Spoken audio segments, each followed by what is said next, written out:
वासुदेवाय।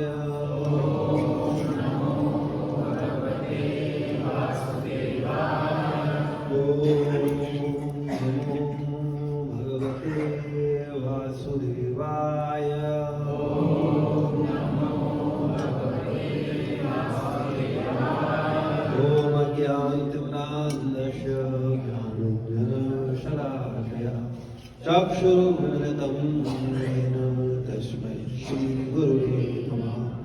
श्रीचैतन्यमनोभीष्टं स्थापितं येन भूतले स्वयं रूपा कदा मह्यं ददाति स्वपदान्तिकम्। वन्देऽहं श्रीगुरो श्रीयुतपदकमलं श्रीगुरुं वैष्णवांश्च श्रीरूपं साग्रजातं सहगण रघुनाथान्वितं तं सजीवं सावद्वैतं सावधूतं परिजनसहितं कृष्णचैतन्यदेवं श्रीराधा कृष्णपादां सहगणललिता श्रीविशाखान्वितांश्च। हे कृष्णकरुणा सिन्धु दीनबन्धु जगत्पते गोपेश गोपिका कांत राधा कांत नमोस्तुते। तप्त कांचनि गौरांगी राधे वृंदावनेश्वरी सुरशोभानुसुते देवी प्रणमामि हरिप्रिये। वाञ्छाकल्पतरुभ्यश्च कृपा सिन्धुभ्येव च पतितानां पावनेभ्यो नमो नमः।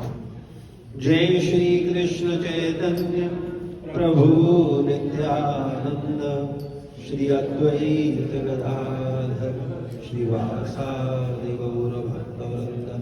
हरे कृष्णा कृष्णा कृष्णा हरे हरे, हरे राम राम राम हरे हरे। नमो विष्णुपादाय कृष्णपृष्ठाय भूतले श्रीमते भक्तिवेदांत स्वामी नामने। नमस्ते सारस्वती देवी गौरवाणी प्रचारिणे निर्विशेष शून्यवादी पाश्चात्य देशतारिणे।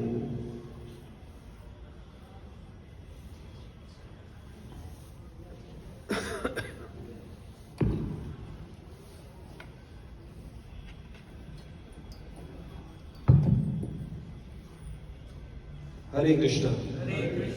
आप सभी भक्तों का स्वागत है। आज हम लोग आध्यात्मिक उन्नति भाग 11 पर चर्चा करेंगे। श्री श्रीमदेसी भक्ति वेदांत स्वामी श्री प्रभुपाद स्वर्ण अवतार भगवान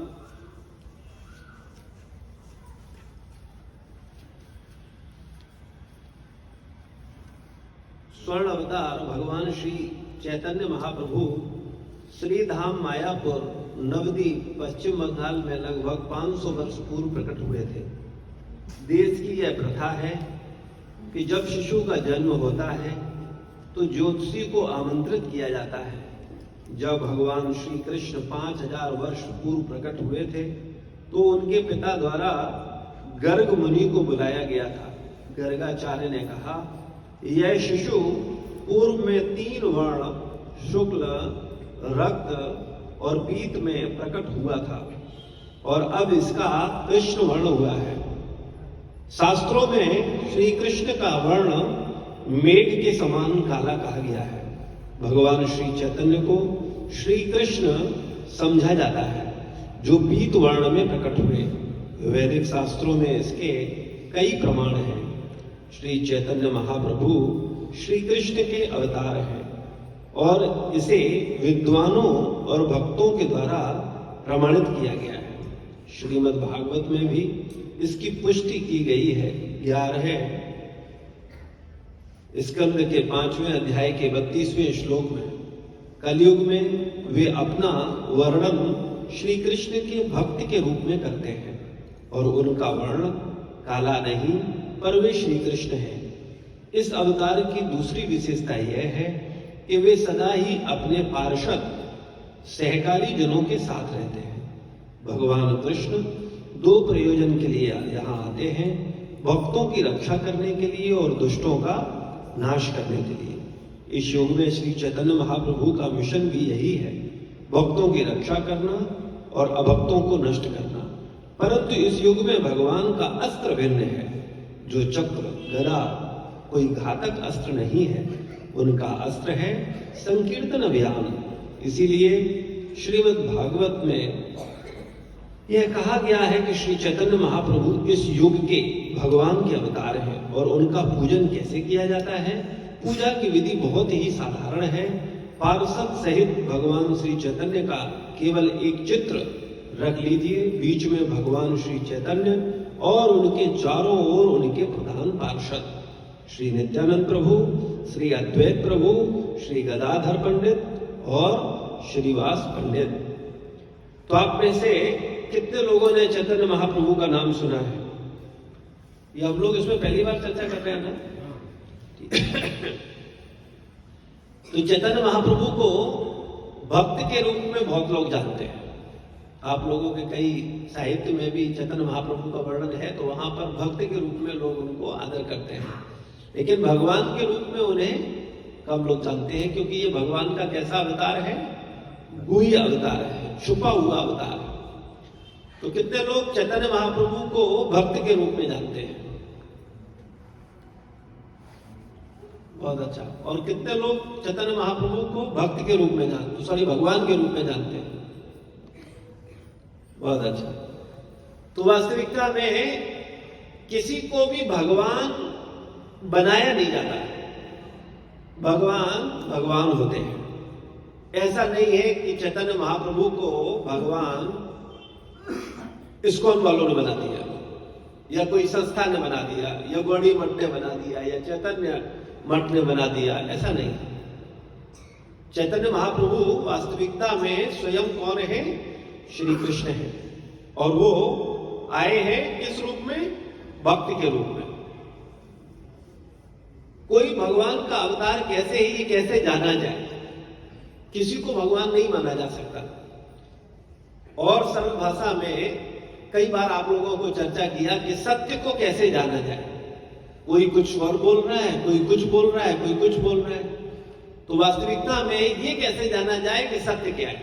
आप जब जाते हो तो कोई संत कुछ कह रहे हैं, कोई आचार्य कुछ कह रहे हैं, कोई गुरु कुछ कह रहे हैं। तो जो आम मानव है वो कंफ्यूज होता है, वो सोचता है कि सत्य क्या है, कैसे जाना जाए कि सत्य है क्या।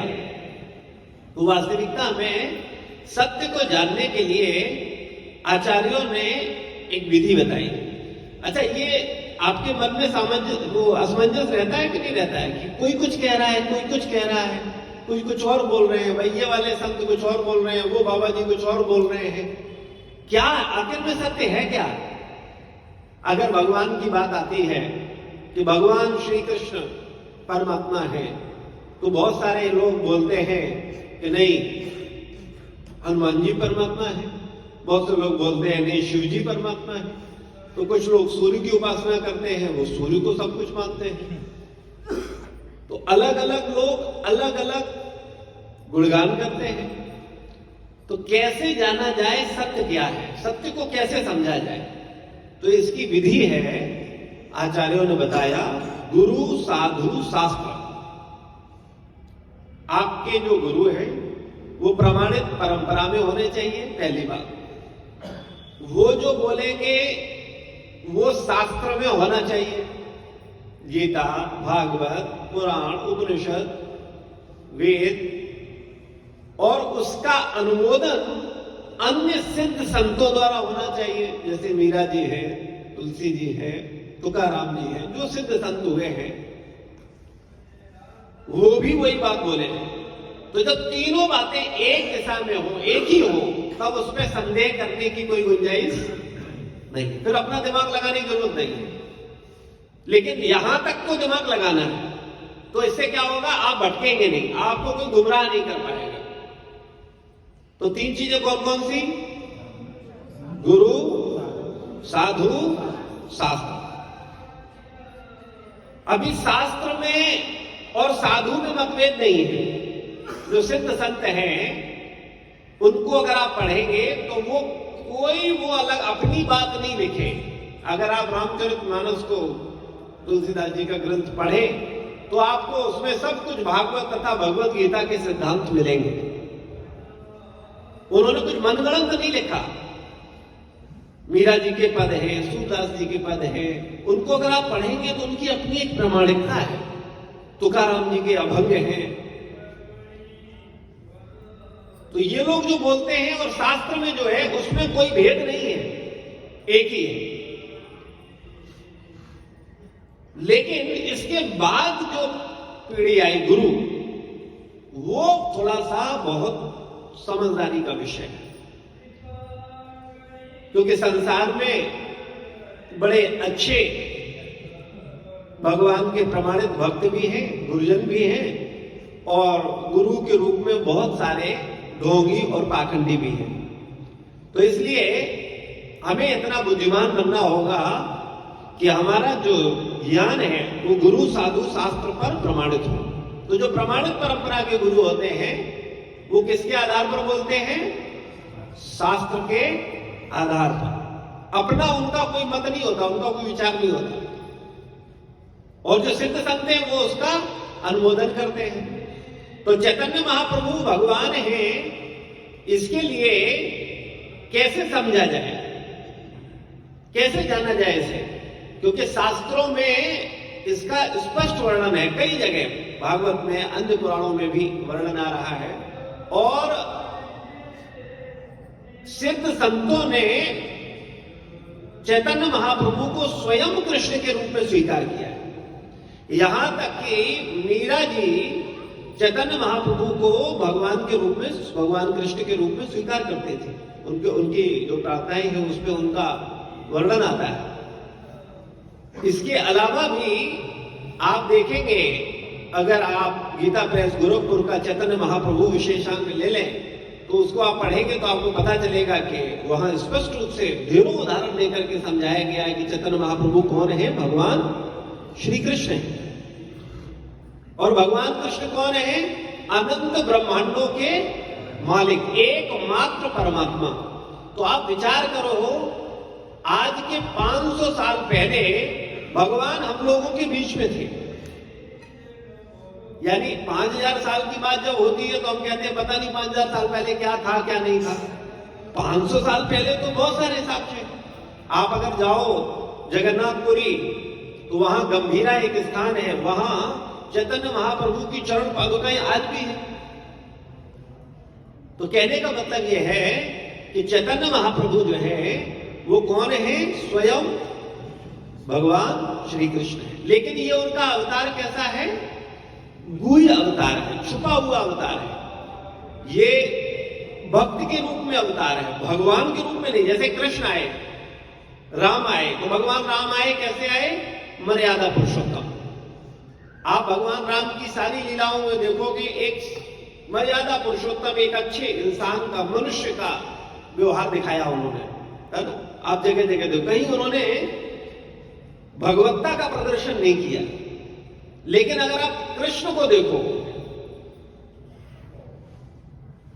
तो जन्म से ही उनकी सारी लीलाएं ये स्पष्ट कर रही है कि ये स्वयं भगवान। उनकी सारी लीलाएं, आप सोचो, छोटा सा बच्चा पूतना को मारे दे रहा है स्तनपान करके केवल, और वो भी पूतना कैसी है? 8 मील विशाल। इतनी विशाल पूतना को छोटा सा बच्चा केवल स्तनपान करके प्राण खींच ले रहा है। इतनी शक्तिशाली राक्षसी थी। 7 साल की अवस्था में भगवान 7 को उसका गोवर्धन 7 दिन तक इस पर रखे हुए हैं। दावानल पी गए। ढेरों ऐसे कार्य हैं जिनको देख करके कोई मूर्ख से मूर्ख व्यक्ति भी ये स्वीकार कर सकता है कि भगवान श्री कृष्ण परब्रह्म परम भगवान है। लेकिन जो बहुत ज्यादा ही मूर्ख हैं, उनकी समस्या ये है कि वो भगवान को एक शक्ति के रूप में मानते हैं। आप संसार में किसी भी व्यक्ति से पूछिए क्या आप भगवान को मानते हैं, तो क्या बोलेगा? हाँ, भगवान तो है, कोई शक्ति तो है जो पूरे संसार को चला रही है, सूर्य निकल रहा है, चंद्र निकल रहा है, इतनी व्यवस्थाएं हुई तो है निश्चित रूप से, है ना। लेकिन जब उनको यह बोला जाए कि ये कृष्ण ही परम भगवान है, तब बहुत मुश्किल होती है इसको समझना। इसको समझने के लिए बुद्धि चाहिए, बहुत शरणागति चाहिए। कृष्ण को भी भगवान के रूप में समझने के लिए भी बहुत बुद्धि का आवश्यकता है, वरना लोग क्या सोचते हैं कि ये एक महापुरुष है। और कई लोग जो कम बुद्धिमान लोग हैं वो क्या उदाहरण देते हैं, बोले अरे कृष्ण 5-4 साल पहले हुए थे, उन्होंने कुछ अच्छे कार्य किए, कुछ ऐसे कार्य किए, उनमें लोग भगवान मानने लगे। अभी आने वाले समय में कुछ लोग और होंगे, वो भी कुछ महान कार्य कर रहे हैं, आने वाले समय में लोग उन्हें भगवान मानने लगेंगे। तो वास्तविकता में किसी को भी भगवान नहीं माना जा सकता। जो भगवान है वही वास्तव में भगवान है। भगवान कृष्ण का जन्म कैसे हुआ? क्या मां के गर्भ में 9 महीने तक भगवान उल्टे लटके रहे? भाई प्रकट कृपाला। भगवान कैसे होते हैं? प्रकट होते हैं। हम लोग प्रकट हुए हैं कि जन्म लिया है? हम लोगों ने जन्म लिया है, लेकिन भगवान प्रकट होते हैं। तो भगवान प्रकट हुए, और कैसे प्रकट हुए थे माता देवकी के समक्ष? चतुर्भुज रूप में, शंख चक्र गदा पीतांबर धारण किए। ऐसा कोई बच्चा पैदा हुआ है? तो वास्तविकता में भगवान प्रकट होते हैं।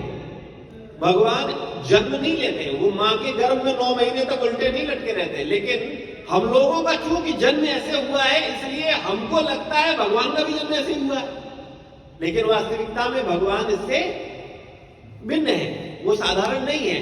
इसीलिए भगवत गीता के 4थे अध्याय के 9वें श्लोक में भगवान बोलते हैं, जन्म कर्म च मे दिव्यम यो वेत्ति तत्वतः त्यक्त्वा देहम पुनर्जन्म नेति मामेति सो अर्जुना। भगवान के जन्म और कर्म कैसे हैं?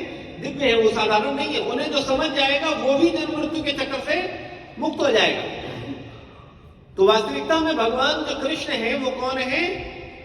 पूर्ण पुरुषोत्तम भगवान है, और वही भगवान चैतन्य महाप्रभु के रूप में आए हैं, एज इट इज। भगवान कृष्ण जो है, और जिनको भगवान के अवतार हैं, विष्णु या और राम या और जितने अवतार कहे गए हैं, वो उनको क्या बोला गया? या तो ये भगवान के अंश हैं या उनके अंश के अंश हैं। एते चांस कला पुरुषम कृष्णस्तु भगवान स्वयं। ये स्वयं साक्षात भगवान, ये अवतार नहीं है, अवतारी है। बहुत सारे लोग सोचते हैं कि विष्णु के अवतार हैं। कौन? कृष्ण। और विष्णु के अवतार है राम, लेकिन ऐसा भी नहीं। तो आप कहेंगे अभी तो आपने बताया चतुर्भुज रूप में पहले प्रकट हुए, उसके बाद बच्चा हुए, तो विष्णु तो है। तो ये विषयों को समझने के लिए अभी समय नहीं है। अभी जैसे जैसे परिपक्वता आध्यात्मिक जीवन की बढ़ेगी तो आप इनको और गहराई से, गंभीरता से समझ पाओगे। लेकिन शास्त्र सम्मत जो बात है वो मैं आपको बोल रहा हूं। विष्णु भी 3 है ना? पता है? कितने लोगों को पता है 3 विष्णु है? तो पुराने बैच के जो भक्त हैं उन्हें पता है, जो नए लोग हैं उनको नहीं पता है। 3 विष्णु हैं। कौन कौन से हैं? क्षीरोदक्षाई विष्णु, गर्भोदक्षाई विष्णु, महाविष्णु। और इनकी अलग अलग सेवाएं हैं। गर्भोदक्षाई विष्णु गर्भोदक सागर में है, जिनके नाभि कमल से ब्रह्मा जी प्रकट होते हैं। क्षीरोदक्षाई विष्णु कड़कड़ में हृदय परमात्मा रूप में विराजमान है। और महाविष्णु जिनके रोग चक्रों से, जिनके श्वास लेने से अनेक ब्रह्मांड प्रकट होते हैं, और जैसे श्वास वापस लेते हैं तो ब्रह्मांड समाप्त हो जाते हैं, ये महाविष्णु है। और शास्त्र में बताया गया कि ये महाविष्णु भगवान के अंश हैं। तो कहने का मतलब ये है कि भगवान कृष्ण जो है उनकी स्थिति बड़ी ही विशेष है। इसको आप लोगों में से कितने लोगों ने रामचरितमानस का अध्ययन थोड़ा ध्यान से किया है? कितने लोगों ने किया रामचरितमानस का? कुछ लोग हैं। उत्तरकांड आपने पढ़ा होगा। उत्तरकांड में तुलसी बाबा बताते हैं कि हर ब्रह्मांड में एक ब्रह्मा है, एक विष्णु है और एक शंकर है। सुना है आप? लेकिन राम परब्रह्म है, ये एक है। कृष्ण परब्रह्म है, ये एक है। तो वास्तविकता में जो भगवान राम और भगवान कृष्ण हैं, इनको समझना मूर्खों का विषय नहीं है। क्योंकि मूर्ख सोचते हैं कि राजा दशरथ, यानी जैसे आपके पिताजी और आपकी माता जी, ऐसे ही कोई सोचता है कि जैसे दशरथ थे, कौशल्या थी और उनके पुत्र हुए हमारे जैसे, उनकी मां के गर्भ में 9 महीने रहे और भगवान राम आ गए। ऐसा नहीं है। ये भगवान को समझना इतना आसान नहीं है। पूरे दुनिया में किसी भी व्यक्ति को आप एक बात बोलो कि भगवान है, तो वो कहेगा हाँ निश्चित रूप से। तो उससे पूछो कैसे? अरे कोई तो शक्ति है जो सबको चला रही है। इस बात को समझने के लिए ज्यादा बुद्धि की आवश्यकता है? बताओ, है आवश्यकता ज्यादा बुद्धि की? नहीं, कोई भी समझ सकता है। लेकिन जब बात आए कि नहीं, अनंत ब्रह्मांडों के मालिक ये यशोदानंदन है, देवकी नंदन है, तब बहुत मुश्किल है। ऐसा कैसे हो सकता है? ये भगवान कैसे हो सकते हैं? लेकिन भगवान कृष्ण ने समस्त लीलाएं कर करके हम लोगों को बार बार एहसास कराया कि मैं ही सब कुछ हूं। जैसे माता को, यशोदा को मिट्टी खाते समय मुंह में क्या दिखा दिया? पूरा ब्रह्मांड दिखा दिया। अर्जुन को अपना विराट स्वरूप दिखाया, तब फिर अपने को क्या दिखा दिया? बोले सब कुछ मुझ में समाहित है, सारे देवी देवता जो कुछ भी दिख रहा है, बोले सब कुछ भगवान के विराट स्वरूप में। तो कहने का तात्पर्य यह है कि ये भगवान श्री कृष्ण जो है, ये एकमात्र भगवान है। भगवान राम, भगवान कृष्ण में कोई भेद नहीं है, एक ही है। लेकिन ये क्या है? ये परम तत्व है, यही भगवान है। यहां कंफ्यूज होने की आवश्यकता नहीं है हम सनातनियों को। जैसे मुस्लिम धर्म में एक अल्लाह है और वो स्पष्ट बोलते हैं अल्लाह के कोई समान नहीं है, उनसे ऊपर कैसे हो सकता है? यानी सर्वोपरि कौन है? अल्लाह है। तो ये सिद्धांत बिल्कुल सही है, वो बिल्कुल सही बात कहते हैं। और हम सनातन धर्मी अपने धर्म ग्रंथों को गंभीरता से न समझ पाने के कारण हम कंफ्यूज होते हैं। हमको लगता है कि कोई बोलता है शंकर जी बड़े हैं, कोई कहता है हनुमान जी बड़े हैं, कोई कहता है राम जी बड़े हैं, तो कोई कहता है कृष्ण बड़े हैं, तो कोई कहता है नहीं, देवी माँ ही सब कुछ है, उन्होंने सबको जन्म दिया है, माँ ही सबको जन्म देती है, वही सब कुछ है। तो अगर हम सिद्धांतों को समझेंगे तो हम समझ पाएंगे कि नहीं, वास्तविकता में परब्रह्म परम भगवान श्री कृष्ण है। और ये मैं नहीं कह रहा, या कोई संस्था नहीं कह रही, ये शास्त्र कह रहे हैं, वेद कह रहे हैं, ब्रह्मा कह रहे हैं, शिव जी बोल रहे हैं, सूरज बोल रहे हैं, गणेश जी बोल रहे हैं, दुर्गा जी बोल रहे हैं, हनुमान जी बोल रहे हैं, सारे देवी देवता बोलो। वहां कंफ्यूजन नहीं है। कंफ्यूजन कहां है? इधर। तो वास्तविकता में जो परम परम भगवान है वो श्री कृष्ण है, और वही भगवान श्री कृष्ण आए हैं चैतन्य महाप्रभु के रूप में। क्यों आए, इसका भी शास्त्रों में वर्णन है। भगवान कृष्ण देखते हैं कि राधा रानी मुझसे ज्यादा आनंद लेती है, जबकि भगवान स्वयं कौन है? आनंद स्वरूप है। भगवान और आनंद में भेद नहीं है, रंच मात्र भी। आनंद ही भगवान है, भगवान ही आनंद है। तो भगवान सोचते हैं कि मैं आनंद घन हूं, आनंद स्वरूप हूं, और मुझसे भी ज्यादा आनंद राधा रानी को मिलता है। ये कैसे मिलता है?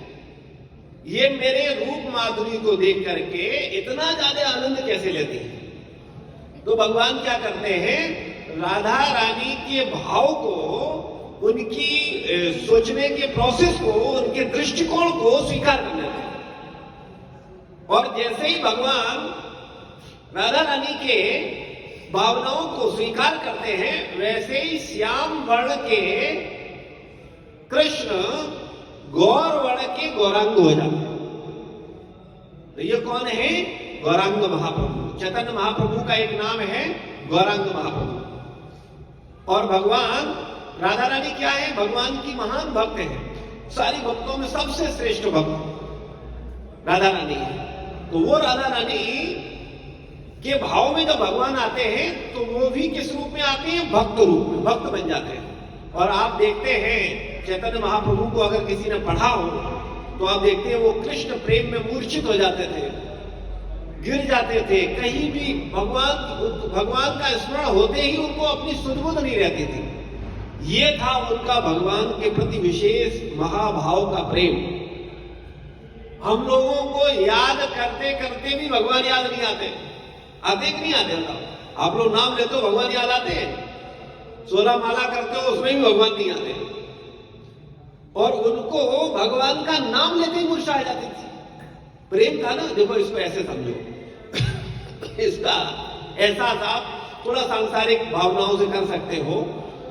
जैसे बचपन में आप बहुत छोटे थे तो आपके लिए सबसे अधिक प्रिय वस्तु क्या था? मां, ठीक है ना? मां अगर थोड़ा सा दूर चली जाए या 1-2 दिन को हमसे दूर चली जाए, कितनी याद आती थी। और कोई मां का नाम ले दे, मां आ गई, दौड़ पड़ते थे एकदम। प्रेम था ना। तो जबकि हम लोग तो स्वार्थ का प्रेम करते हैं, हमारे अंदर हम तो प्रेम को समझते भी नहीं है, तो क्या प्रेम करेंगे। लेकिन उदाहरण स्वरूप समझ सकते हैं, ऐसे ही जब कोई किसी से प्रेम करता है, कोई स्त्री पुरुष से प्रेम करती है या पुरुष स्त्री से प्रेम करता है, तो वो शायर बन जाता है ना? देखिए बहुत सारे कविताएं लिखने लगते हैं, जबकि पैदा हुए थे कविता लिखते पैदा नहीं हुए थे, लेकिन इतना ज्यादा भाव आ गया, इतना ज्यादा चिंतन गहरा हो गया कि उनके लिए क्या हो जाता है, वो कविता लिखने लगते हैं। तो कहने का मतलब यह है, ऐसे ही समझने के लिए आप समझ सकते हैं कि भगवान जो चैतन्य महाप्रभु हैं वो स्वयं कौन है? राधा और कृष्ण। श्री कृष्ण चैतन्य, राधा कृष्ण नाही अन्य। ये राधा कृष्ण से अलग नहीं है, एक ही है। तो ये है तो कृष्ण, लेकिन है किस भाव में? राधा रानी के भाव। तो कृष्ण ने एक शर्त लगाई है आपको पाप से मुक्त होने की। क्या शर्त लगाई है? याद है किसी को? सर्वधर्मान परित्यज्य मम एकम शरणम व्रज अहम त्वं सर्व पापेभ्यो मोक्षयिष्यामि मा शुचः। भगवान ने शर्त लगाई। क्या लगा? बोले तुम सब धर्म छोड़ो, मेरी शरण में आओ, फिर मैं तुम्हारी जिम्मेदारी लेता हूं कि तुम्हें सब पापों से मुक्त करूंगा। और अगर तुमने सर्वधर्मान नहीं किया तो फिर मेरी कोई जिम्मेदारी नहीं। लेकिन अभी चैतन्य महाप्रभु कौन है? राधा रानी भाव है तो कृष्ण, लेकिन है कैसे? राधा रानी भाव। जैसे माता और पिता दोनों ही प्रेम करते हैं, लेकिन दोनों में ज्यादा प्रेम कौन करता है? मां। एक स्वर में निकलता है। ऐसा नहीं है पिता कम करते हैं, लेकिन मां की दयालुता अलग है, मां की कृपालुता अलग है। पिता थोड़ा कठोर होता है, सख्त होता है, लेकिन मां सॉफ्ट होती है वो। तो ऐसे ही जब राधा रानी के भाव में कृष्ण आए तो कैसे हो गए? बहुत ही सॉफ्ट हो गए। नमो महावदान्याय, महान दानी है। क्यों? कृष्ण प्रेम प्रदाय थे, कृष्ण का प्रेम प्रदान करने वाले। तो ये चैतन्य महाप्रभु स्वयं श्री कृष्ण हैं, जो कि राधा रानी से अलग नहीं है, राधा रानी के भाव में आए हैं, यानी दयालुता के भाव में आए। इसलिए क्या कर रहे हैं? किसी भी व्यक्ति को कृष्ण प्रेम दे रहे हैं, बिना विचार किए, बिना कुछ देखे, पशुओं तक को कृष्ण प्रेम दिया। आप देखते हैं चैतन्य महाप्रभु की लीलाएं जिसने पढ़ी हैं, चैतन्य महाप्रभु का कई ग्रंथ हैं, चैतन्य भागवत, चैतन्य मंगल, चैतन्य चरितामृत। इन ग्रंथों को जिन्होंने पढ़ा होगा वो समझ पाएंगे कि चैतन्य महाप्रभु झारखंड में गए जंगल के बीच में, तो वहां पर हिंसक शेर, हिरण और जो एक दूसरे से वैर रखने वाले पशु थे, और महाप्रभु ने कीर्तन करके, हरे कृष्ण महामंत्र करके उनको अंदर भी कृष्ण प्रेम जगा दिया। और हिरण और शेर क्या कर रहे थे? एक दूसरे के गले में हिंसा छोड़ करके एक दूसरे के गले मिल रहे हैं। तो ये सब बातें हमारी बुद्धि में डाइजेस्ट नहीं होंगी, हम इसे नहीं समझ पाएंगे अभी, क्योंकि हम उतना गहरा हमारा चिंतन नहीं है, और मैं वहां ले जाना भी नहीं चाहता। अभी आपको केवल इतना बताना चाहता हूं कि ये जो चैतन्य महाप्रभु हैं, ये कौन है? स्वयं श्री कृष्ण हैं, जो कि भक्त के रूप में आए। और इनका अस्त्र क्या है? भगवान का नाम, नाम प्रभु, महामंत्र, हरिनाम संकीर्तन उनका क्या है? अस्त्र है। भगवान कृष्ण का अस्त्र सुदर्शन, राम का अस्त्र धनुष बाण, परशुराम का अस्त्र बरसात, है ना?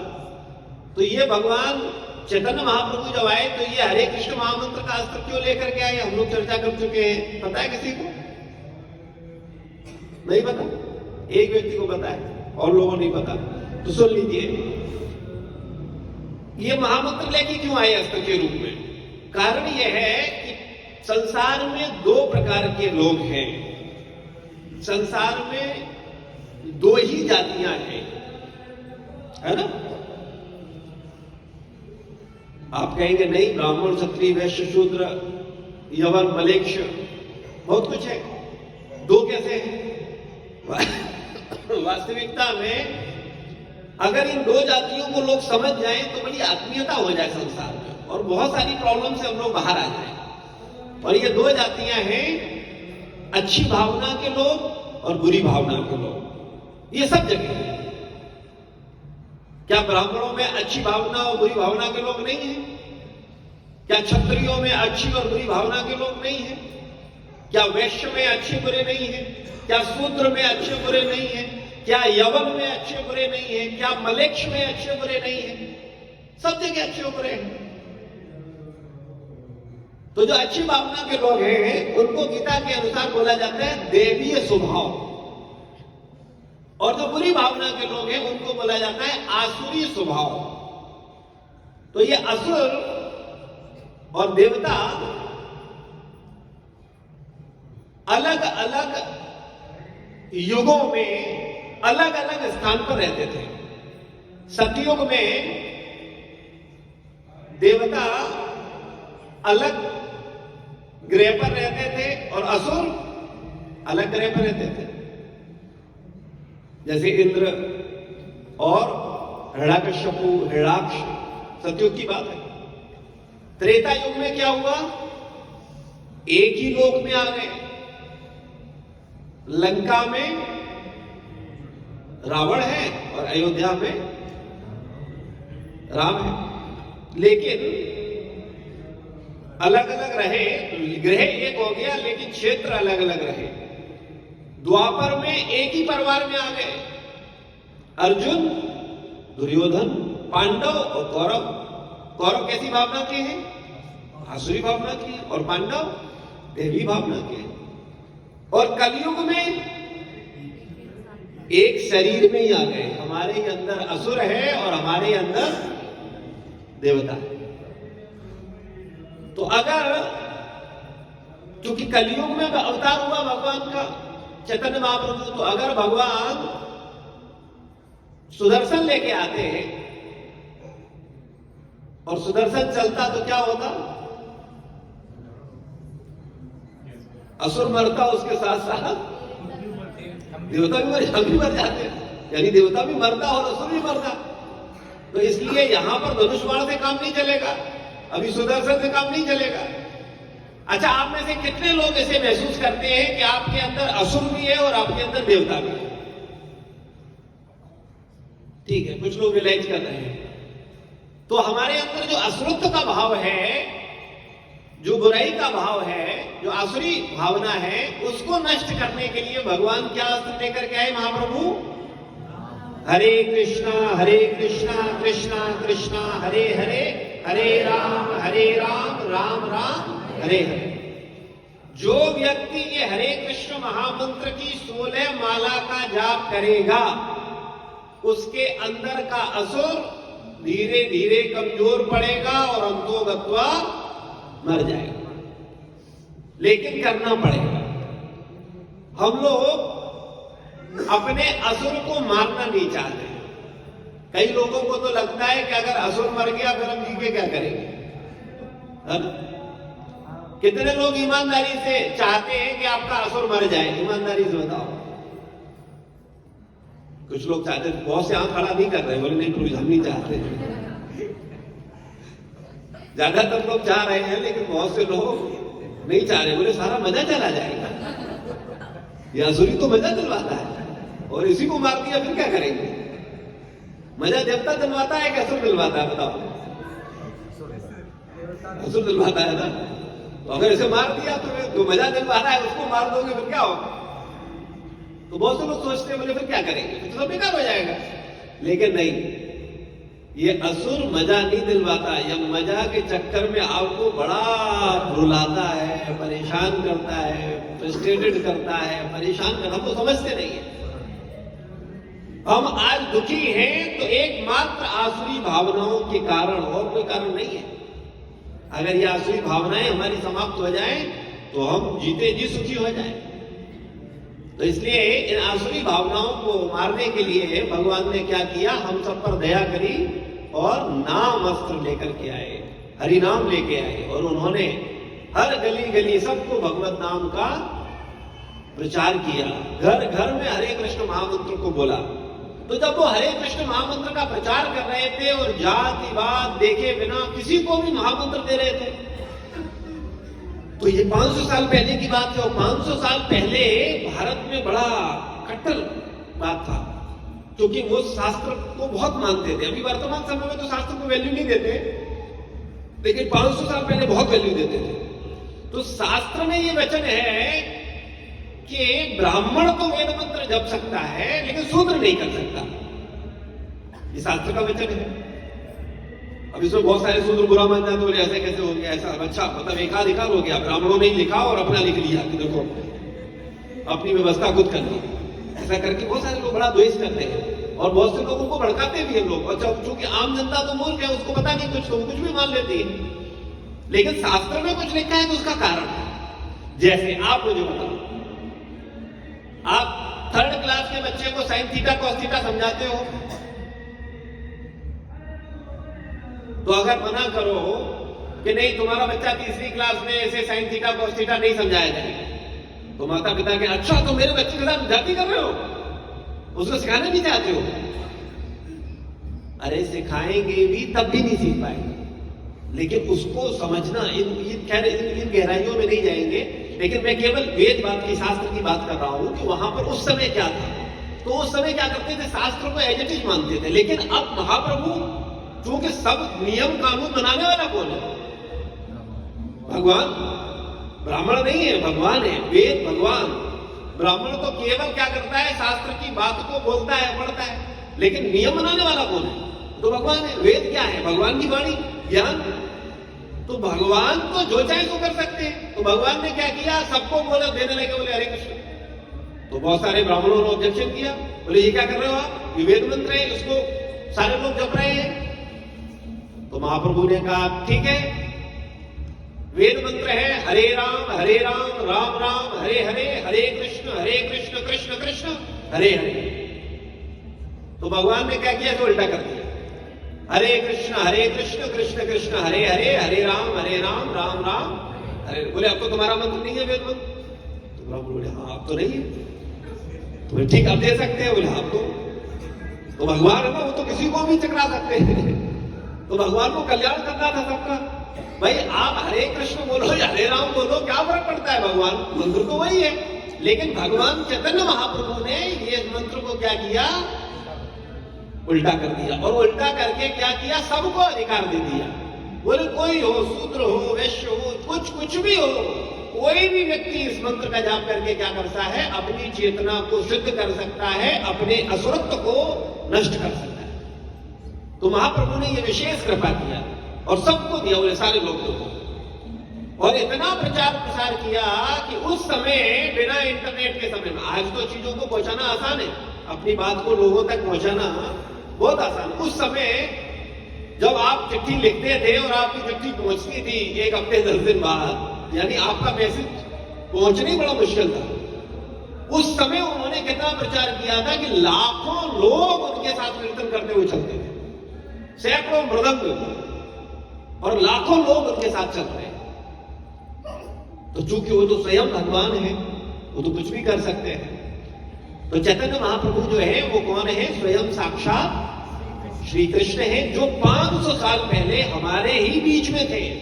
ये बात सुन के थोड़ा एलाद होता है, अरे 500 साल पहले साक्षात भगवान हम लोगों के बीच में थे। अच्छा, हम लोग तब थे कि नहीं थे? ये आप आत्मा है ना, किसी न किसी फॉर्म में तो नहीं होंगे। कृष्ण थे तब आप थे कि नहीं थे? थे। लेकिन आप हमेशा से अपने को बुद्धिमान मानते रहे, मूर्ख नहीं माना। ठीक बात है कि नहीं? द्वापर युग में भी आप क्या मानते थे अपने को? बुद्धिमान की मूर्ख? बुद्धिमान। भगवान लीला कर रहे हैं, भगवान गोवर्धन उठा रहे हैं, और आप क्या सोच रहे हैं? ये कृष्ण थोड़ा ही है, तो मायावी है। दुर्योधन को क्या बोलते थे? बोले मायावी है। भगवान को भगवान नहीं स्वीकार किया। चैतन्य महाप्रभु के रूप में जब भगवान आए तब भी हमने उन्हें भगवान को भगवान के रूप में स्वीकार नहीं किया। और उसी का परिणाम यह है कि हमने जब हम उनको भगवान के रूप में स्वीकार नहीं किया तो उनकी बातों पे भी ध्यान नहीं दिया। भाई, अगर आप भगवान को भगवान मानो तो उनकी बात पर ध्यान दोगे ना, ठीक है? ध्यान ही नहीं दिया तो इसी का परिणाम है कि हम इस जगत में हैं। तो हम लोगों को भगवान के सिद्धांतों को, उनकी वाणी को बहुत ध्यान देना चाहिए, समझना चाहिए। तो भगवान, हाँ, इसमें और एक बात है कि चैतन्य महाप्रभु आए हैं किसके साथ? अपने पार्षदों के साथ। देखो, आप कभी भी देखना, कभी भी कोई वीआईपी व्यक्ति होता है वो अकेला नहीं चलता। अपने का कभी प्रधानमंत्री है, वो ऐसा नहीं होगा वो टहलता हुआ आपके आ जाए। वो चलेगा तो उसके सब पहले पार्षद आएंगे, वो देखेंगे हाँ सब ठीक ठाक है कि नहीं है, पूरी व्यवस्था रहती है ना? और वो भी जब आएगा तो उसके साथ प्रोटोकॉल होगा, मुख्यमंत्री तो आएगा ही आएगा, जिस प्रदेश में जाएगा पूरी व्यवस्था होती है। तो आपको थोड़े से आपके आंसर को उत्तर दे दूं। जब कृष्ण आए थे ना तो प्रोटोकॉल के तहत विष्णु भी आए थे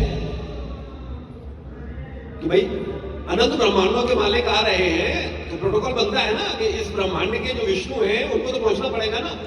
तो वो वहां पहुंचे। तो वास्तविकता में कृष्ण जो है वो अनंत ब्रह्मांडों के मालिक है। तो भगवान जब जब आते तो उनके पार्षद भी आते हैं। तो जब चैतन्य महाप्रभु आए तो उनके साथ पार्षद भी आए। कौन कौन? नित्यानंद प्रभु, अद्वैताचार्य, गदाधर और श्रीवास। तो नित्यानंद प्रभु कौन है? ये बलराम जी हैं। नित्यानंद प्रभु और बलराम में कोई भेद नहीं है। अद्वैताचार्य कौन है? ये सदाशिव और महाविष्णु के अवतार है। गदाधर राधा रानी है और श्रीवास नारद मुनि है। ठीक है ना? सबको क्लियर होना चाहिए। जब आप चैतन्य चरितामृत और उसका अध्ययन डीप करोगे तो फिर आपको ये सब चीजें पता चलेंगी। अभी केवल बाह्य रूप से थोड़ा सा श्रवण करके समझ लो। नित्यानंद प्रभु कौन है? बलराम जी। गदाधर राधा रानी, श्रीवास नारद मुनि और अद्वैत आचार्य सदाशिव और महाविष्णु का अवतार। तो ये पंच तत्व जो है, और चैतन्य महाप्रभु स्वयं श्री कृष्ण, तो ये पंच तत्व जो है वो प्रकट हुए। इसीलिए आप लोग जब माला करते हो तो उससे पहले क्या बोलते हो? जय श्री कृष्ण चैतन्य प्रभु नित्यानंद श्री अद्वैत गदाधर श्रीवास आदि गौर भक्त वृंद। तो हम लोग क्या करते हैं? इन पांचों को प्रणाम करते हैं। उसके बाद उनके द्वारा दिए गए मंत्र, महामंत्र हरे कृष्णा कृष्णा कृष्णा हरे हरे, हरे राम राम राम हरे हरे का जाप करते हैं। कोई भी इस चित्र को अपने घर में रख सकता है, हरे कृष्ण महामंत्र का कीर्तन कर सकता है, और इस विधि से भगवान श्री चैतन्य महाप्रभु की पूजा की जा सकती है। यह एक साधारण सी विधि है, परंतु इस साधारण सी विधि को कौन ग्रहण कर सकेगा? केवल वही जिसके पास सद्बुद्धि है। यदि कोई केवल श्री चैतन्य महाप्रभु का चित्र अपने घर पर रखता है और हरे कृष्ण का कीर्तन करता है तो वह भगवत साक्षात्कार कर लेगा। केवल कितना करना है? इन पंच तत्वों का मूर्ति रखना है, चित्र, लेमिनेशन और उसके साथ क्या करना है, 16 माला का ध्यान पूर्वक जाप करना है, अपराध रहित होकर के। इतना करने से क्या होगा, उसे कलयुग में भगवान का साक्षात्कार हो सकता है, अगर वो इसको गंभीरता से करे तो। यदि कोई केवल श्री चैतन्य महाप्रभु का चित्र अपने घर पर रखता है और हरे कृष्ण का कीर्तन करता है, तो वह भगवत साक्षात्कार कर लेगा। अतः इस युग में जिन व्यक्तियों के पास पर्याप्त बुद्धि है, वे ये संकीर्तन अभियान को ग्रहण करते हैं और बहुत ही शीघ्र उन्नति कर लेते हैं। भगवान श्री चैतन्य महाप्रभु को गौर सुंदर अवतार कहा जाता है। अवतार का अर्थ है अवतरण करना या नीचे उतरना। जिस प्रकार कोई व्यक्ति भवन की 5वीं मंजिल या 100वीं मंजिल से नीचे आ जाता है, आ सकता है, उसी प्रकार एक अवतार परम व्योम वैकुंठ लोकों से नीचे आता है। भगवान श्री चैतन्य महाप्रभु इस युग के अवतार हैं और वैदिक साहित्य में उनका वर्णन आता है। हम किसी को अवतार तब तक नहीं मान सकते जब तक कि उस व्यक्ति में शास्त्रों में दिए गए लक्षण न हो। आप देखते हैं भगवान कृष्ण के पैर में कुछ विशेष चिन्ह थे, राधा रानी के चरणों में कुछ विशेष चिन्ह हैं, और चैतन्य महाप्रभु के चरणों में राधा और कृष्ण दोनों के चिन्ह हैं। तो ये जो उनकी पहचान है, ये बता रहे हैं जैसे जो उसकी पर्सनैलिटी होती है, वो उसके आचरण में, व्यवहार में दिख जाता है। जैसे कोई खराबपति व्यक्ति आए, ठीक है ना, वो स्कूटर से तो आएगा नहीं, ठीक है ना, चार्टर प्लेन से आएगा, तो उसकी पर्सनैलिटी दिख जाती है, उसके लक्षण दिख जाते, उसके चिन्ह दिख जाते हैं, क्या ये कौन है, क्या है ना। तो इसी प्रकार से, ये तो मैंने एक भौतिक उदाहरण आपको समझाने के लिए दिया। भगवान जब आते हैं तो उनके विशेष चिन्ह होते हैं। ये कौन पहचानता है, भक्त। जैसे पैसे वाले को कौन पहचानता है, जिसका पैसा भगवान है वो पहचानता है, तो ये पैसे वाला, ये पैसे वाला नहीं है। और जो भक्त है वो भगवान के चिन्हों को जानता है। जैसे आप पैसे वालों के चिन्हों को जानते हैं, नहीं जानते, उसमें आपको सिखाने की जरूरत नहीं है, आपको पता है कि हाँ ये पैसे वाला है और ये भिखारी है। तो ऐसे ही जो भक्त है वो भगवान के चिन्हों को जानता है, ये भगवान है, उनका ऐसा स्वरूप होता है, उनका ये चिन्ह होता है, उनके पैर में ये निशान होगा, वो इस तरीके से होंगे। श्री कृष्ण अपनी अहेतुकी दया के कारण एक भक्त के रूप में आए और हमें यह दिखलाया कि उनकी शरण कैसे लेनी चाहिए। और भगवान क्यों आए, तो इसके कई प्रयोजन है। उनमें एक प्रयोजन ये भी है, भक्त लोग बताते हैं कि जब भगवान कृष्ण के रूप में आए तो उन्होंने क्या कहा, गीता का उपदेश दिया, ठीक है ना। तो बहुत से लोग जब गीता पढ़ते हैं तो क्या बोलते हैं, देखो पढ़ने सुनने तक तो ठीक है, लेकिन इसको आचरण में उतारा नहीं जा सकता, ये संभव नहीं। लेकिन चैतन्य महाप्रभु भक्ति के रूप में स्वयं भगवान आए और उन्होंने जो जो उपदेश दिए थे उन सबको अपने आचरण में उतार करके दिखा दिया। चैतन्य महाप्रभु के जीवन को अगर आप देखोगे, गीता के एक एक श्लोक को उनके आचरण में आप देख सकते हो। तो भगवान ने व्यवहारिक ज्ञान दिया हमें कि नहीं, गीता केवल पढ़नी नहीं है, उसको रटना ही नहीं है, उसको व्यवहारिक अपने जीवन में उतारना है। कैसे उतारना है, एक भक्ति के रूप में, कि हम भक्ति के रूप में आकर के उन्होंने एक एक श्लोक को अपने आचरण से उतार करके दिखाया। तो एक भक्त के रूप में आए और हमें यह दिखलाया कि उनकी शरण कैसे लेनी चाहिए, भगवान की शरण किस प्रकार से लेनी चाहिए, भगवान से प्रेम किस तरह से करना चाहिए। भगवत गीता में भगवान का अंतिम उपदेश है शरण लेना, परंतु मूढ़ अर्थात महामूर्ख व्यक्तियों ने कहा मैं भगवान की शरण क्यों लूं। अतः श्री चैतन्य महाप्रभु स्वयं कृष्ण हैं, फिर भी वह इस बारे में हमें व्यवहारिक दृष्टिकोण से यह सिखा रहे हैं कि भगवत गीता के उपदेशों का अपने जीवन में किस प्रकार से आचरण करना चाहिए। श्री चैतन्य महाप्रभु हमें भगवान को प्राप्त करने का प्रत्यक्ष अवसर देते हैं। जब भगवान श्री चैतन्य महाप्रभु के प्रधान शिष्य रूप गोस्वामी सर्वप्रथम श्री चैतन्य महाप्रभु से मिले तो वे बंगाल के शासन में एक मंत्री थे, परंतु वे चैतन्य महाप्रभु के अभियान में सम्मिलित होना चाहते थे। श्री रूप गोस्वामी ने अपने मंत्री पद का त्याग कर लिया और संकीर्तन अभियान में सम्मिलित होने के पश्चात वे शरणागत हुए और तो उन्होंने भगवान श्री चैतन्य की संकीर्तन में बहुत स्तुति की। और वह श्लोक इस प्रकार है, नमो महावदान्याय कृष्ण प्रेम प्रदायते कृष्णाय कृष्ण चैतन्य नामने गौरत्वे नमः। तो जब चैतन्य महाप्रभु आए तो उनके पार्षद भी आते, तो उनके बड़े क्लोज पार्षद हैं सनातन और रूप गोस्वामी। ये उस समय क्या थे, बंगाल में नवाब के यहां प्रधानमंत्री थे और फाइनेंस मिनिस्टर थे, प्राइम मिनिस्टर और फाइनेंस मिनिस्टर। आप सोचो कितने महत्वपूर्ण पद पर और कितने धनी थे। लेकिन इन्होंने क्या किया, चैतन्य महाप्रभु की शरण लेने के लिए अपने मंत्री पद का त्याग कर दिया और जो संपत्ति थी सब उसको दान कर दिया। उसका विवरण दिया गया कि आधा उन्होंने इनको दिया, आधा उसका अपने लिए रखा, आधा अपने रिश्तेदारों को दिया। तो इस तरीके से उन्होंने बड़ा आदर्श जीवन दिखाया और चैतन्य महाप्रभु की शरण में पहुंचे। और उस जमाने में ये इतने विद्वान थे, इनका जन्म तो हुआ था ब्राह्मण कुल में, लेकिन इनका चूंकि मुस्लिम के यहां कार्य कर रहे थे इसलिए इनको लोग मुस्लिम के रूप में स्वीकार करते थे। साकार मलिक और दबीर खास नाम से इनको जाना जाता था। कारण पहले के समय में यह होता था कि अगर कोई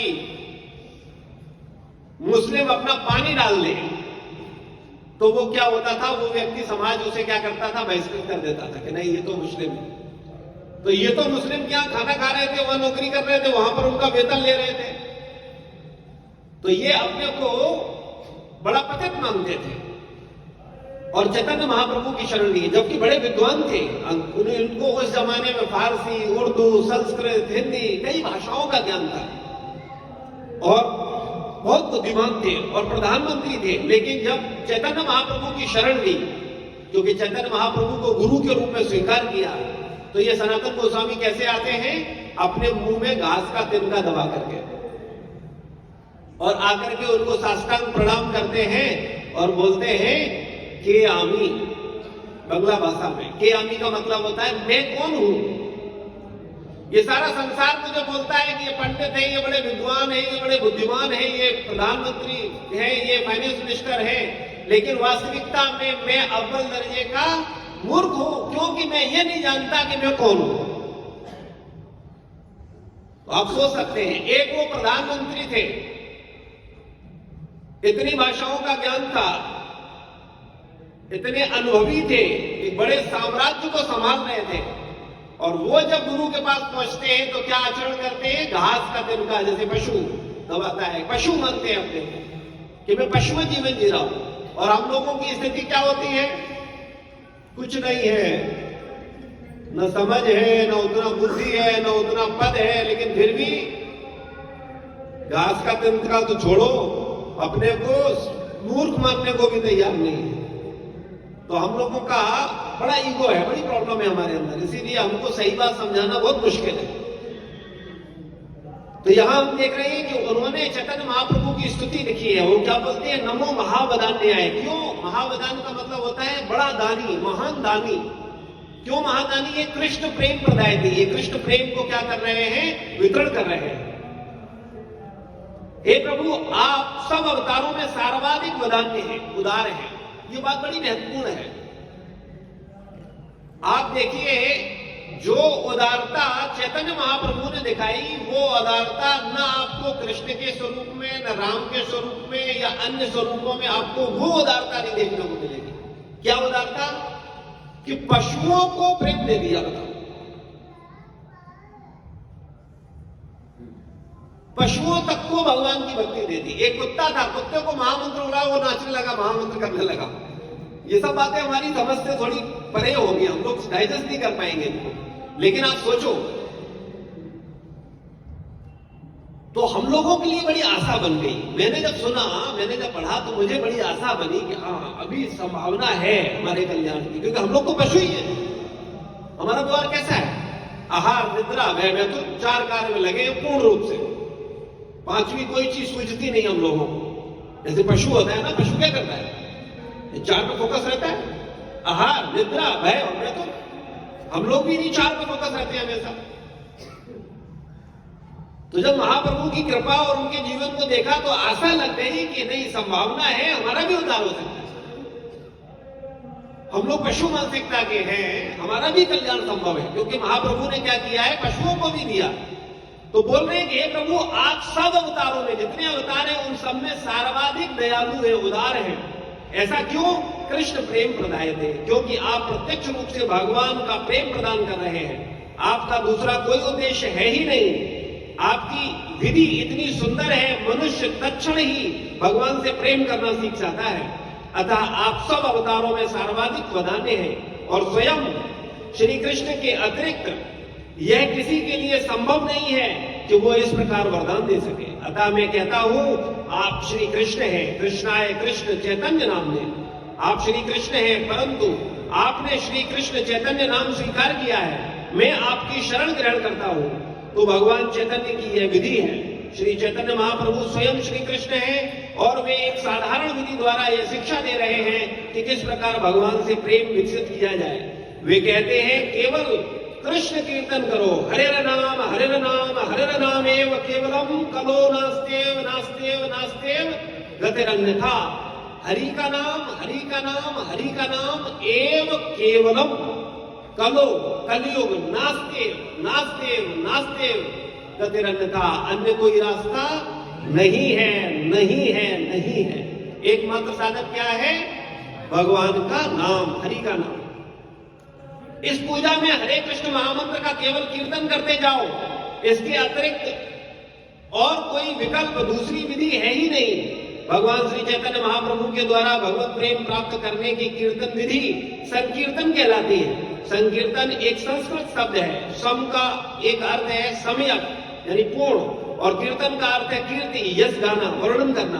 तो पूर्ण वर्णन का अर्थ है परम तत्व श्री भगवान की पूर्ण कीर्ति। यह नहीं कोई भी किसी भी वस्तु का वर्णन करे, किसी मनुष्य की कीर्ति गाए और वो कीर्तन होगा। व्याकरण की दृष्टि से भले ही वो कीर्तन है, परंतु वैदिक प्रणाली के अनुसार कीर्तन का अर्थ है परम सत्य, परम ईश्वर, परम भगवान का वर्णन करता। कीर्तन इसे कहते हैं। तो एक बात समझ लीजिए, कीर्तन एकमात्र क्या है? भगवान का कीर्तन, भगवान का गुणगान, भगवान की कीर्ति को गाना। आप किसी देवी देवता का गुणगान करते हो, वो कीर्तन नहीं है। किसी मनुष्य का गुणगान करते हो, वो कीर्तन नहीं है। किसी स्थान का गुणगान करते हो, वो कीर्तन नहीं है। कीर्तन का मतलब क्या है? एकमात्र परब्रह्म परम भगवान श्री राम श्री कृष्ण का, चैतन्य महाप्रभु का कीर्तन। जो इनका कीर्तन करता है, इनका कीर्ति की चर्चा करता है, इस पर विषय पर चिंतन मनन करता है, इसे क्या बोलते हैं? कीर्तन। और ये कीर्तन जब कई भक्तों के साथ में होता है तब इसे क्या बोलते हैं? संकीर्तन। और संकीर्तन का आनंद क्या होता है? जब आप संकीर्तन करते हो तो आपको आनंद आता है कि नहीं आता है? कितने लोगों ने इस आनंद का एहसास किया है? तो आनंद कौन है? भगवान। भगवान में और आनंद में कोई भेद नहीं है। कई बार आनंद को हम आंखों से देखना चाहते हैं, कृष्ण को आंखों से देखना चाहते हैं। अरे आंख काहे की है? पदार्थ की है ना, मिट्टी है ना, तो मिट्टी से क्या दिखेगा? मिट्टी दिखेगी। पदार्थ से क्या दिखेगा? पदार्थ दिखेगा। चेतन से चेतन दिखेगा। कई बार लोग मूर्ख बोलते हैं, मुझे भगवान दिखाओ। अरे भगवान को हाड़ मांस खाओ तो तुम्हें दिखाएं? भगवान को समझने के लिए विवेक चाहिए। आप भगवान को देख सकते हो, भगवान को समझ सकते हो, भगवान को स्वीकार कर सकते हो, लेकिन समझने के लिए बुद्धि चाहिए। ये आंख मिट्टी की है, ये बिल्डिंग काय की है? मिट्टी की है। दिखती है कि नहीं दिखती है? ये बुक काय की है? मिट्टी की है। ये मिट्टी का है, ये मोबाइल मिट्टी का, स्टैंड मिट्टी का, सब जो मिट्टी है वो दिख रही है, जो पदार्थ है वो दिख रहा है। पदार्थ से पदार्थ को देखा जा सकता है और विशुद्ध चेतना से विशुद्ध चेतना को देखा जा सकता है। आत्मा परमात्मा का साक्षात्कार कर सकती है। तो इसको समझना होगा। तो भगवान क्या है? आनंद घन है। जब आप भगवान का नाम लेते हो भक्तों के संग में अपराध रहित होकर के, जो अपराध सहित और ईर्ष्यालु लोग हैं वो भक्तों के बीच में भी आनंद नहीं ले पाते, क्योंकि वो कुड़ते हैं, वो दूसरे से चिढ़ते हैं, वो जलते हैं, ये ऐसा कर रहा है, इसको ऐसा नहीं करना, ये क्या कर रहा है, देखो इसका ज्यादा नंबर ले रहा है, देखो ये ऐसा कर ले। तो जो मूर्ख लोग हैं वो वहां भी आनंद नहीं ले पाते। लेकिन जो अपराध मुक्त हैं वो संकीर्तन में क्या करते हैं? उन्हें क्या मिलता है? आनंद मिलता है। साक्षात भगवान का उनको एहसास होता है, वो भगवान से जुड़ते हैं। तो जब उस चेतना में आप पहुंचोगे तो आप भी भगवान का साक्षात्कार कर सकते हो। लेकिन मूर्खों की तरह आंख से भगवान को देखने की कोशिश मत करना। हालांकि भगवान चाहे तो आपको आंखों से भी दिख सकते हैं, क्योंकि भगवान कुछ भी कर सकते हैं। लेकिन हमें यह समझना होगा कि हम कम से कम इन आंखों से भगवान को नहीं देख सकते, दिव्य आंखों से देख सकते हैं। हम इन कानों से भगवान को नहीं सुन सकते, लेकिन दिव्य कानों से हम भगवान को सुन सकते हैं। तो ये सारा विषय हमको धीरे धीरे स्पष्ट होगा, हम उसको समझेंगे।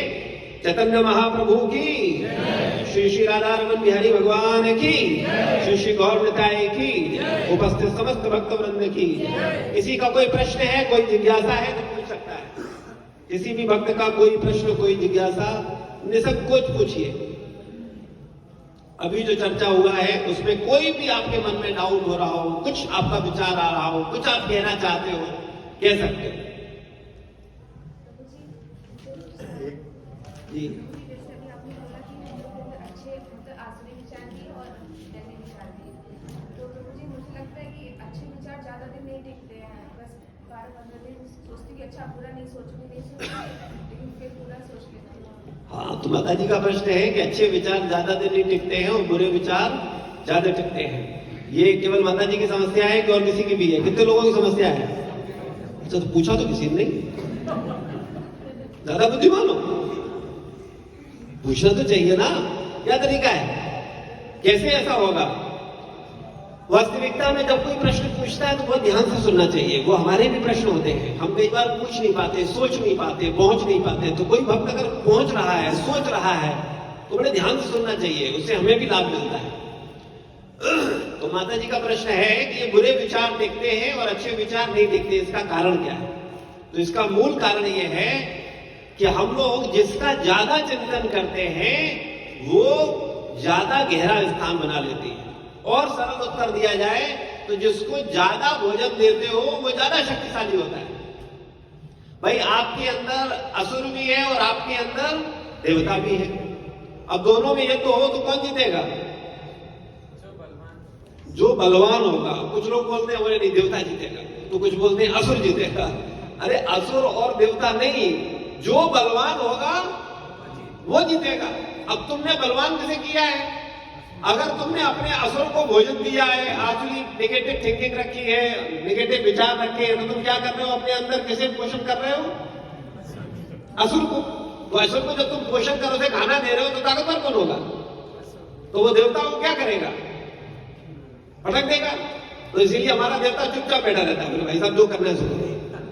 बोले जिसका तुम्हें जिसकी बुराई करनी है खूब करो, जिसकी निंदा करनी है करो, दूसरों में दोष देखने बोले देखो आराम से, कोई दिक्कत, हम कुछ नहीं बोलेंगे, क्योंकि हम बोलेंगे तो तुम हमारी आश्चर्य करोगे, हमें तो तुमने कुछ दिया ही नहीं खाने को।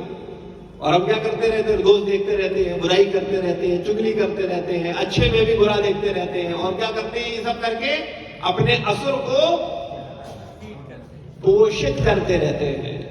तो देवता बेचारा अंदर से बोलता है नहीं ये व्यवहार ठीक नहीं है, इस तरीके से तुम्हें बात नहीं करनी चाहिए, इस तरीके से तुम्हें आचरण नहीं करना चाहिए। लेकिन असुर जैसे ही देखता है तो नहीं कुछ नहीं, जो करना है सो करो। तो कृपया अपने अंदर के असुरत्व को भोजन देना बंद करो, नेगेटिव विचारों को बंद करो। इसका तरीका क्या है? जो गंदी बात करने वाले लोग हैं, जो भगवत चर्चा न करने वाले, गंदे का मतलब यही नहीं है कोई गंदी बात करे, जो भगवान की चर्चा नहीं कर रहा है वो क्या बात कर रहा है? गंदी बात। वो गंदी बात कर रहा है। यह तो अच्छा है या बुरा है, बीच का कुछ नहीं है। ये तो आप भगवान की चर्चा करोगे और नहीं करोगे तो किसकी चर्चा करोगे? संसार की। और संसार को क्या बोला गया? संसार मल नाशनम। संसार को क्या बोला गया? मल। मल मतलब गंदा। तो तुम गंदी चर्चा करते हो दिन भर। भाई घर की चर्चा, परिवार की चर्चा, रिश्तेदारों की चर्चा, ये सब क्या है? मल है। संसार मल।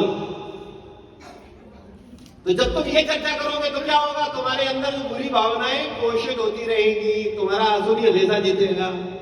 और तुम ये सब ग्राम्य वार्ता करो बंद, और गीता पढ़ो, गीता पढ़ाओ, गीता की चर्चा करो, सत्संग सुनो, सत्संग करो, सत्संग के अलावा कोई और बात करो नहीं, कान में लगा रहो, लेट प्रवचन चलता रहे कान में दिन भर, कोई कुछ बोले बोले हाँ ठीक है, और सुनते रहो।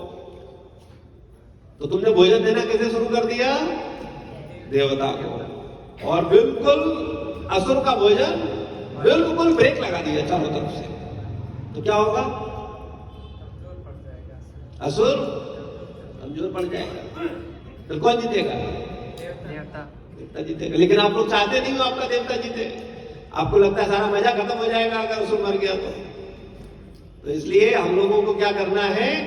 संसार की चर्चा में अधिक पार्टिसिपेशन नहीं रखना है। देखो, संसार में रहना है तो सांसारिक कार्य करना होगा। आप अगर ऑफिस में हो, आपको उतनी जरूरी बात करनी है उतनी करो। आपका बिजनेस है, उतनी बात करो जितने की आवश्यकता है। व्यर्थ की बातें मत करो। परिवार में, घर में आप लोग 24 घंटे क्या करते हो? इनकी चर्चा, उस चाचा की चर्चा, ताऊ की चर्चा, बुआ की चर्चा, पड़ोसी की चर्चा, बेटी की चर्चा, बेटा का चर्चा, पत्नी की चर्चा, पति का चर्चा, मौसा का चर्चा, मामा का चर्चा, बुआ का चर्चा, फूफा का चर्चा, और कोई चर्चा है तुम्हारे पास? तो क्या है? संसार की चर्चा। संसार क्या है? मल। अब मल की चर्चा कर रहे हो तो क्या होगा? सुख मिलेगा, दुख मिलेगा।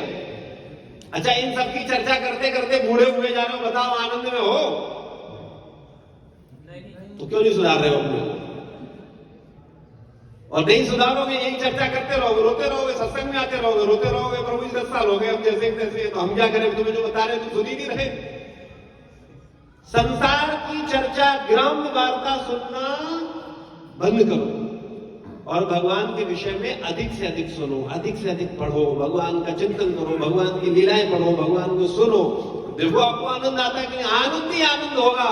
तुम भिखारी हो जाओगे तब भी आनंद में रहोगे, और संसार में तुम अरबपति बन गए तब भी भिखारी रहोगे, रोते रहोगे, सुखी नहीं होगे।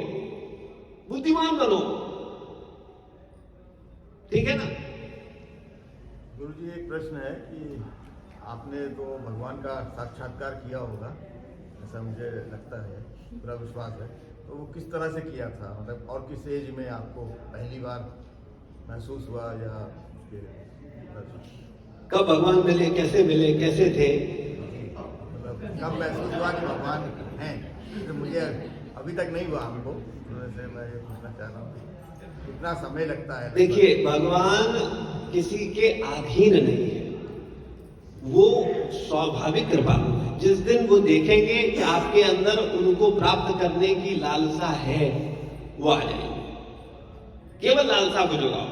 और भगवान आनंद स्वरूप है। अगर आप आनंद में हो, हर समय मौज में हो, तो ईश्वर कृपा आप पर है। सिद्धांतों को समझना बहुत आवश्यक है। हम लोग अपनी तरह से देखना चाहते हैं। कई बार लोग बोलते हैं मुझसे, अच्छा गुरु बताओ, आपने भगवान देखे हैं क्या? तो हमने कहा, हम बोलेंगे तो विश्वास कर लोगे क्या? हम कहेंगे तो क्या फेंकते हैं? बताओ, हम कहेंगे हमने भगवान देखे तो आप क्या कहोगे? कुछ लोगों ने बताया कि हमने देखा है, लेकिन हमें विश्वास नहीं होता है। हाँ, तो यही तो समस्या है। यही होता है।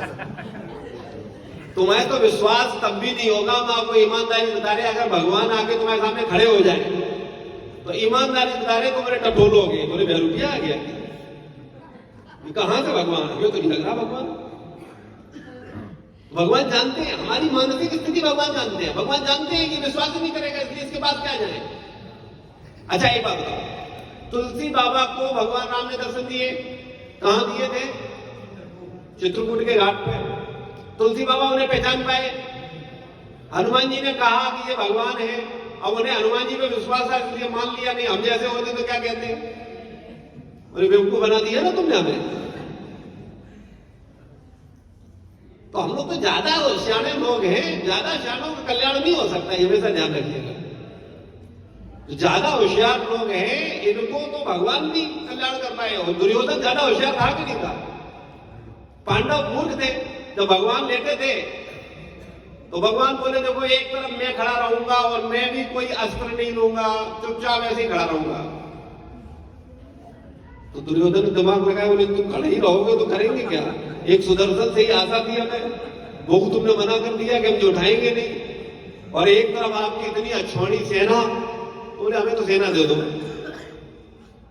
तो अर्जुन दुर्योधन बुद्धिमान था कि पागल था? अच्छा, तुम होते तो क्या करते? वो पागल था। परिणाम दिख रहा है, पांडव जीत गए, इसलिए हाँ भगवान को लेते हम भी। अरे हम नंबर 1 के नालायक हैं, हम भी वो छोटी से नहीं लेते, हम भगवान नहीं लेते। और अगर तुम भगवान लेते तो बताओ, आज तुम्हें माता पिता को ले रहे हो, माता पिता की संपत्ति ले रहे हो। आज तुम गुरु को ले रहे हो तो गुरु का ज्ञान और उससे मिलने वाली सुविधाएं ले रहे हो। क्या ले रहे हो? असुर है हम लोग, नंबर 1 के। हम लोग बिल्कुल दुर्योधन की मानसिकता वाले लोग हैं। हमें नहीं चाहिए, हमें गुरु नहीं चाहिए, हमें भगवान नहीं चाहिए, हमें भगवान से सुविधाएं चाहिए। बताओ ईमानदारी से मंदिर आते हो, कितने लोगों ने भगवान को भगवान से मांगा है? तो तुम यहीं बैठे रहो और लक्ष्मी जी हमारे घर पे भेज दो। वो क्या के लिए? बोले हम भोग करेंगे। ये क्या मानसिकता है? हम सब असुर हैं और असुरों के तो सामने भगवान बने रहेंगे तभी वो भगवान नहीं। दुर्योधन के सामने भगवान नहीं थे क्या? बहुत से मूर्ख बोलते हैं भगवान अगर मिल जाए, भगवान अगर छू ले तुम्हारा कल्याण हो जाएगा। अरे नालायकों, तुम्हारा तब भी नहीं होगा। दुर्योधन का नहीं हुआ। भगवान को खूब देख रहा था, भगवान को मिल रहा था, भगवान को समझ रहा था, लेकिन फिर भी उसने भगवान को भगवान स्वीकार नहीं किया। क्यों? ज्यादा होशियार था, ज्यादा बुद्धिमान था। असुर ज्यादा बुद्धिमान होते मूर्ख हैं, लेकिन ज्यादा बुद्धिमान बनते हैं, इसलिए उनका काम नहीं बनता। ठीक है ना? और कोई प्रश्न? जी,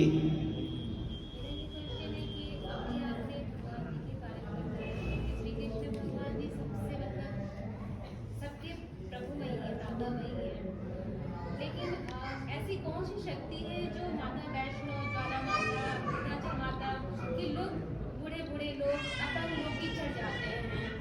वो कौन सी शक्ति है जिनको हम लोग पूछते हैं और आप अभी बता रहे हैं कि कृष्ण भगवान सबसे बड़े हैं? देखो, कृष्ण भगवान शक्तिमान है और जिनका आप नाम ले रही हो वो भगवान की शक्ति है। शक्ति बड़ी होती है कि शक्तिमान बड़ा होता है?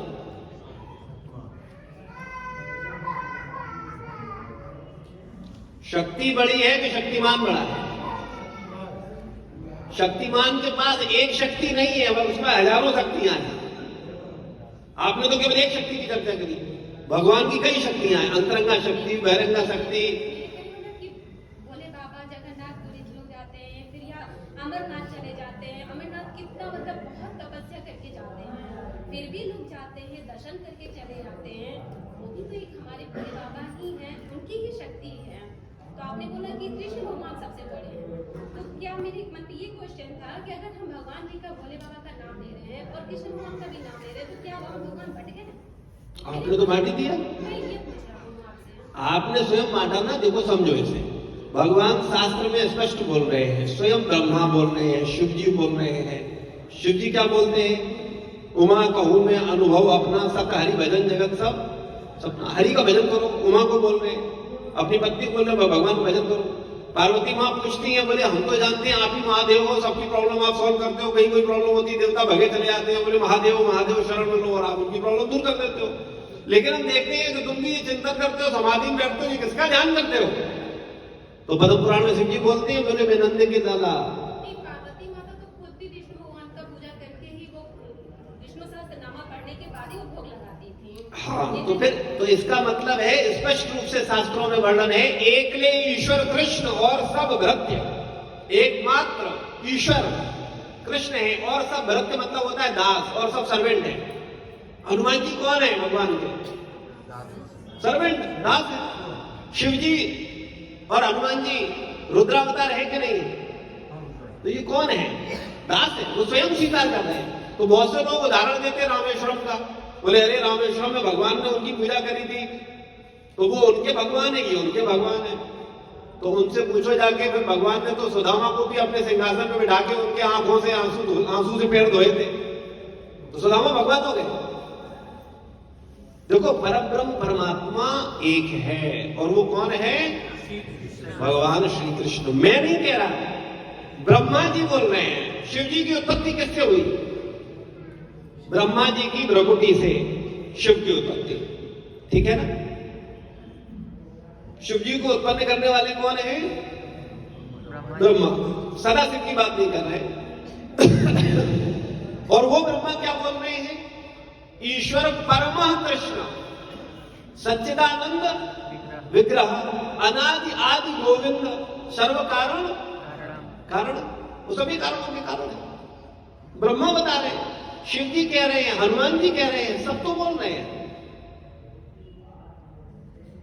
उनको कोई कंफ्यूजन नहीं है। कहने का तात्पर्य केवल दुर्गा जी क्या है, भगवान की बहिरंगा शक्ति है, राधा रानी क्या है, उनकी अंतरंगा शक्ति है। तो भगवान और उनकी शक्ति, लेकिन भगवान एक है, उनके कोई समान भी नहीं है। उनसे बड़ा तो हो गई क्या, एकमात्र भगवान, वो एक सूत्रीकार ब्रह्म, बिल्कुल कोई कंफ्यूजन नहीं होना चाहिए। भगवान राम, भगवान कृष्ण, जगन्नाथ, गौरांग महाप्रभु, इनमें कोई अंतर नहीं है, एक ही। ठीक है जी।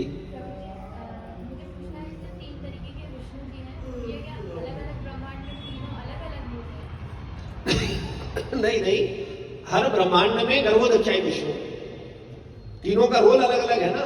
हर ब्रह्मांड में गर्भोदक्षाई विष्णु है, जिनके नाभि कमल से ब्रह्मा जी प्रकट होते हैं, और सारे ब्रह्मांड प्रकट करने वाले महाविष्णु है। वो जब श्वास लेते हैं तो प्रकट हुए, श्वास वापस लिया, ब्रह्मांड समा गए, तो उनका रोल अलग है। और क्षीरोदक्षाई विष्णु कण में है, ठीक है ना जी।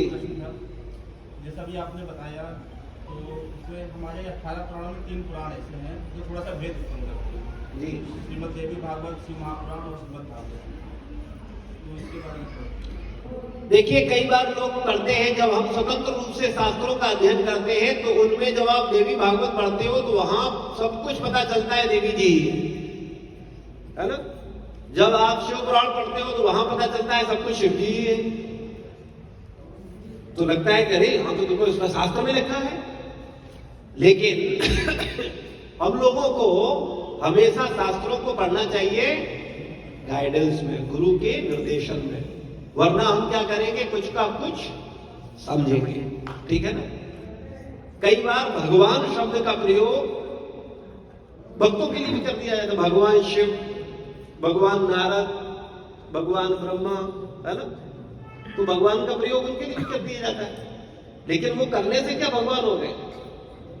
जैसे इसको एक सरल भाषा में आप समझो, जैसे एक आपके पिताजी है, ठीक है, और कई बार आप पिता की उम्र वालों को भी पिताजी बोल देते हो, ठीक है ना।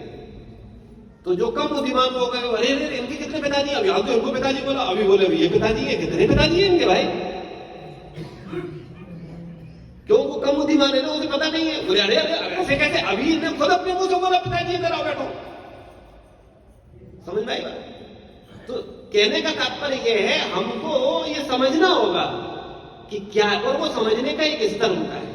जैसे जैसे अभी सबसे पहली चीज ये है, हम ध्यान पूर्वक 16 माला का नाम जप करें। अभी कितने माला जप कर रहे हैं, 16 हो रही कितने दिन से? 4-5 महीने। बहुत अच्छा है, ये कंटिन्यू करो। ब्रह्म मुहूर्त में धीरे धीरे धीरे धीरे सारी चीजें स्पष्ट होंगी और सब कुछ समझ आएगा। ये तीनों पुराण थोड़ा सा भेद उत्पन्न करते हैं ना, झगड़े का कारण भी यही बनता है। झगड़ा कहीं नहीं है, झगड़ा वहां है जहां लोग अपनी मनमर्जी करते हैं। किसी घर में झगड़ा ना हो अगर लोग अपनी मनमर्जी ना करें, किसी समुदाय में झगड़ा ना हो अगर लोग अपनी मनमर्जी ना करें, यहां भी झगड़ा ना हो अगर मनमर्जी ना करें। हम लोग मनमर्जी करते हैं, अपना खुद पढ़ेंगे, बोलेंगे बोले तो ऐसा कैसे बात कर रहे हो, हमने खुद पढ़ा है। अरे मूर्खानंद, तुमने खुद पढ़ा है, तुम कुछ भी समझ रहे हो, उसका कोई इलाज थोड़ा ही है। तुम किसी समर्थ गुरु के निर्देशन में पढ़ो, फिर तुम्हें सब चीजें स्पष्ट हो जाएंगी। ठीक है ना। झगड़ा वहां नहीं है, झगड़ा हरकतों में है। झगड़ा वो शास्त्र उत्पन्न नहीं कर रहे हैं, वो बिल्कुल परफेक्ट है, बल्कि वो फिल्टर कर रहे हैं, मूर्तों को अलग कर रहे हैं। जिनका फेथ, देखो फेथ की भी हमारी बड़ी परीक्षा होती है, ध्यान रखना। आपका कितना विश्वास है। अरे हमें, अरे और भगवान को तो और चीजों को तुम छोड़ो, तुम बताओ मुझे, तुम किसी पर विश्वास कब करते हो? चारों तरफ से उसको टटोलते हो कि नहीं टटोलते हो? तो भगवान नहीं टटोले। नहीं, अभी कुछ दिन की बात है, जैसे भागवत में आता है विष्णु जी से उत्पन्न हुए ब्रह्मा, उससे शिव जी उत्पन्न हुए। वही शिव महापुराण में आ जाता है, एक से ऐसी चर्चा हो रही थी, तो वहां पे थोड़ा बहस पड़ गई थी।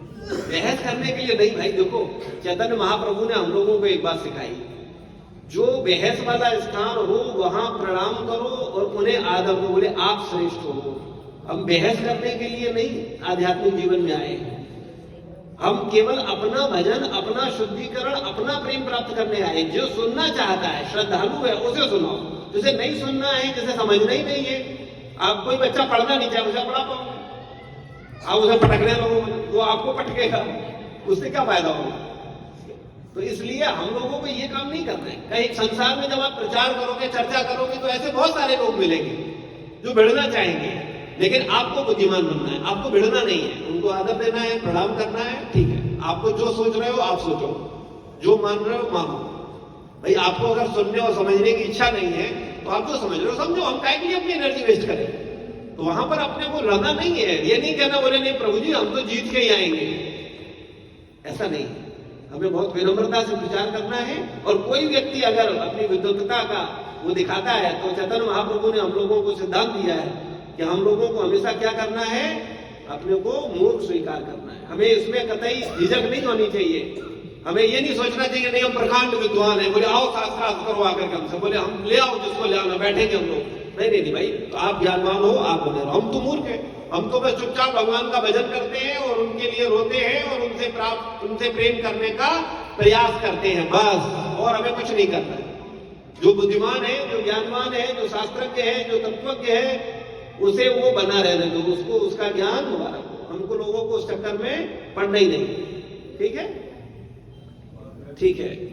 कोई भी व्यक्ति अगर भगवत भजन सुनता है, भगवत साक्षात्कार, भगवान का चिंतन करता है, तो उसको पुनः क्या होता है, अगला जन्म मनुष्य का मिलता है।